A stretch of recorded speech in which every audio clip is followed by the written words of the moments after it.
I'm sitting here and I'm looking across from me at the most fantastic hot pink apron with Shannon Creamery on it.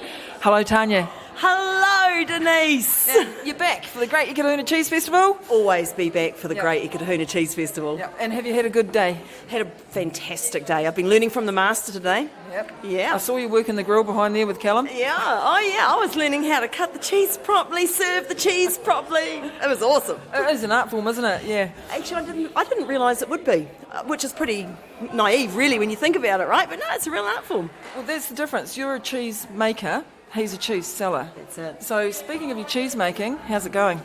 Really well. So I'm having great fun learning my learnables, as I call it. We're learning a great deal about our animals, producing the milk to start with. So I'm a passionate believer in the product that I turn out. I want to be able to say that I've grown that from scratch. I've raised that baby, I've fed that baby, I've milked the milk. So I've had a year of learning how to milk goats, practice making cheese. It's been fantastic. I must admit, some of the clips you put up with your goats are pretty cute. Well, that's where it all starts, right? So it starts from the animal. I'm all about animal welfare. So it's really important to me that they have a good life. Goats work really well for me because I'm quite a regimented person.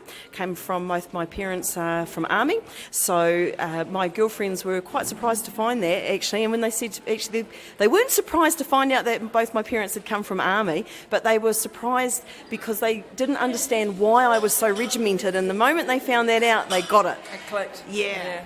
So do goats like that? Do they like order? Absolutely. So goats are quite fragile, really. They're quite OCD, so that works really well for me because I'm very regimented. So I'm all about having no stress in the shed. So I farm using biodynamic principles and organic principles, and part of that is to provide a really good standard of living for these goats. And my theory is less stress, better product. That sounds like a good theory. So do you play music to your animals? Do you play music to the goats? Oh, I do occasionally sing. Do they reply? Yeah, of course they do. Yeah, they go, Mum! I love it. Hey, so if we do the Great Eketahuna Cheese Festival next year, will you come along? You know what? I will. And, this year I was actually talking, as you know, thinking about bringing some of the goats and putting them on a stand. So next year we will definitely bring some goats. I may even get one trained up so that we can take part in the race, me and the goat. I'd love that. There was quite a lot of positive feedback about bringing animals here, and so people would actually meet. They can meet the animals that make the product. So Nice. I think that'd be really funky if you brought some goats. Absolutely. So we'll bring some milkers, we'll put them on the stand, we'll bring some babies because there's nothing like babies to hand around. People like to, everyone wants to meet and greet the babies, right? Baby goats are so cute. They're too cute. Yeah. And it's really, when I make the end product, so I've been perfecting my soft cheeses and yet to really master the hard cheese. So I'm not ready to come to market until I have a product or several products that I'm really proud of.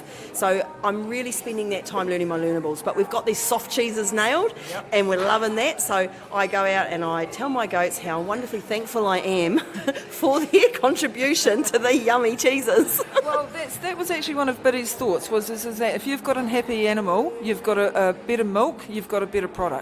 Absolutely. I think that's a no-brainer. And I think it's something that I can call uniquely mine. So it's my soil, I feed the soil, so therefore I'm responsible for the end product that I'm turning out. So that's important to me.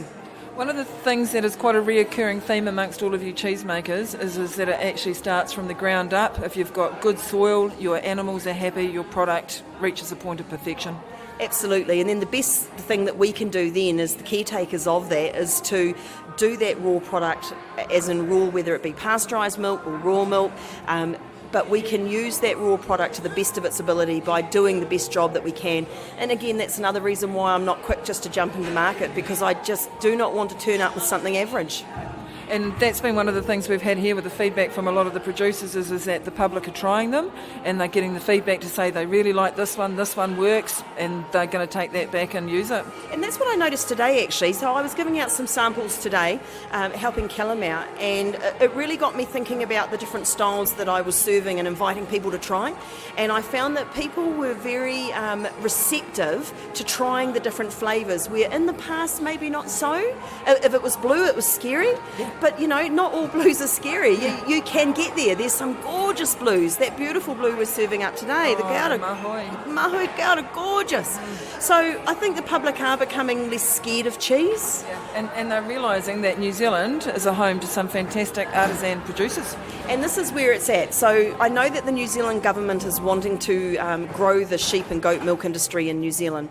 And I went along to the roadshow in Hawke's Bay recently and made sure I stood up and banged the drum nice and loud. In actual fact, it was the best compliment I ever had. I had a lady come up to me afterwards. She says, "Oh my goodness, you're the new biddy." And I went, "No, stop it." Hey, you've got the pink apron.